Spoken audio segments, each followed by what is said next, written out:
Hi, everyone. Welcome back, and thanks for joining us on the All Access live stream here at Talent Connect. I'm Romaine Buck, one of your co-hosts for the live stream, and joining me right now is a very special guest, Stacy Smith, who is the founder and director of the Annenberg Inclusion Institute. Stacy, thanks so much for joining us. It's great to be here, Romaine. So excited to have you. So many great things to talk about. First of all, I'd love to talk to you a little bit about an inclusion writer because Frances McDormand, when she accepted the Academy Award this year, mentioned those two words. I know that's something you're very passionate about. Indeed. For our viewers on the live stream, could you talk to us a little bit about the impact of an inclusion writer? What does that mean? Well, an inclusion writer was something I came up with in my office one day because we've been studying inequality in Hollywood, particularly in film, and the numbers hadn't moved year in and year out. So across the last 11 years, females are less than a third of all speaking characters on screen. And between 2007 and 2017, the statistic has only moved less than 2%. And so when you see a lack of change, even though everyone's hearts and minds are convinced that diversity and inclusion are important, we didn't see it translating on screen or behind the camera with not just gender, other groups too. And so I was sitting in my office one day and I thought to myself, how can we fix this and really take care of it as surgically and quickly as possible?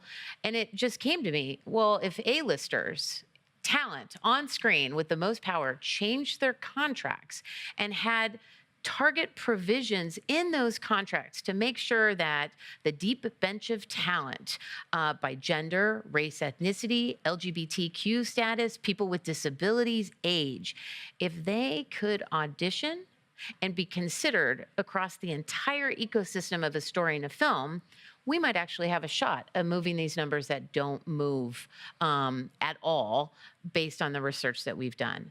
So I talked to a lot of folks, assembled a team of people, Fanchen Cox Giovanni from Pearl Street Films, Kalpana Catalgo, a civil rights attorney out of DC, members of my own team, Dr. Catherine Pieper and Leah Fishman, and we created the language and started pitching it. And fortuitously, Fanchen pitched it to Matt Damon and Ben Affleck, and they were the first two people that said yes.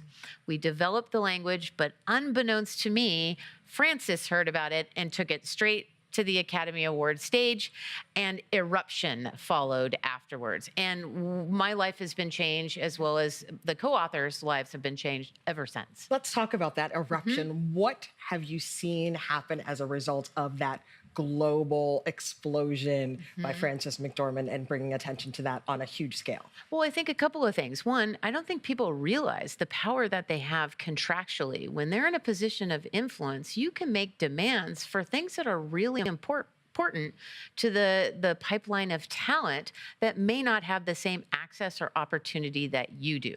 Right out of the chute, Brie Larson tweeted that she would adopt an inclusion writer.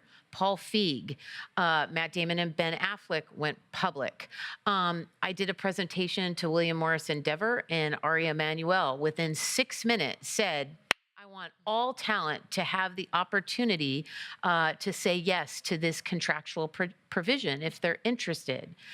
And then the most important thing happened in kind of the life cycle of where we're at since March. Michael B. Jordan said yes. And Michael B. Jordan, a few months after saying yes to the inclusion writer, as a producer of a new film he's working on, Just Mercy, he's producing it with Warner Brothers, said, I want to adhere to this.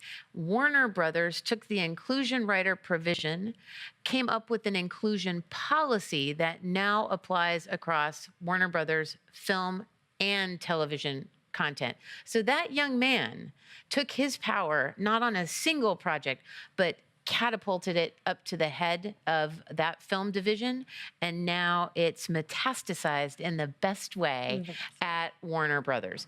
Now we want the other studios and the other production companies to do the exact same thing, have an inclusion policy for who's on screen, who's working behind the camera, both above the line and below the line, to ensure that the world we see on the streets, in buildings, in corporations, in our schools is also reflected in cultural storytelling. I love that. And I love that you mentioned Michael B. Jordan because I was going to mention Black Panther, Oh, amazing. right, which we Right. saw him in, and he did it great in that movie. But we also this year had Crazy Rich Asians, another movie with a predominantly minority cast. So two big blockbusters Right. this year. Right. So some people at home may be thinking, Stacey, do we really need this? Haven't we made so much progress? What's your answer to that?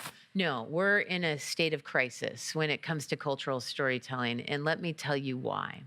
What we know empirically is that the fastest road to diversifying content is who's calling the shots behind the camera. So let me give you some sobering statistics.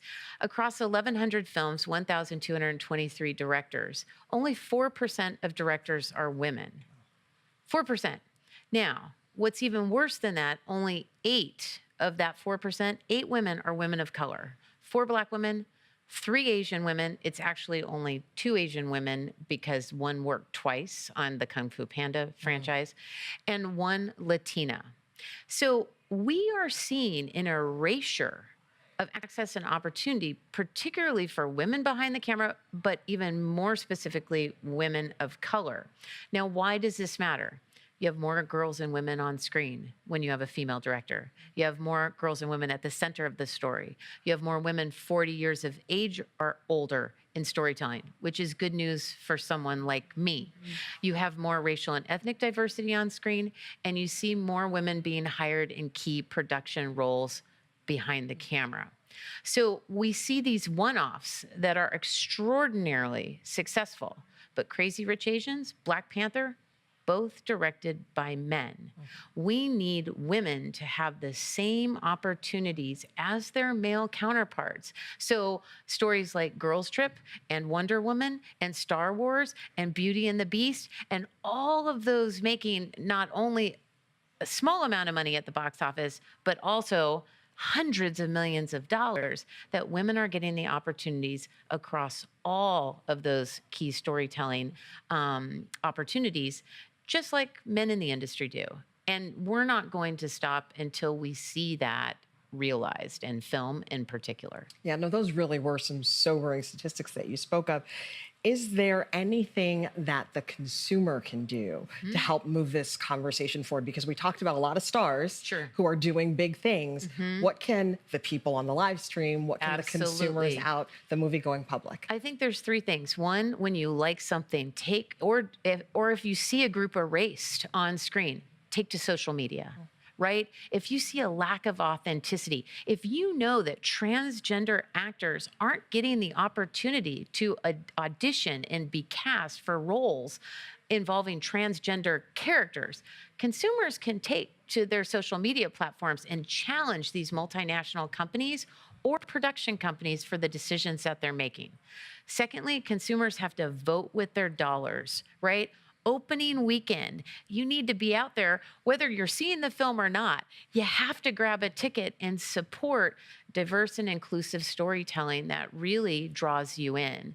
I know we're seeing great box office returns with Lady Gaga in the role of A Star is Born, right? We need it for all female-driven content. We need it for stories like Moonlight with underrepresented casts that are smaller films to catapult them not only to box office success, but also critical success.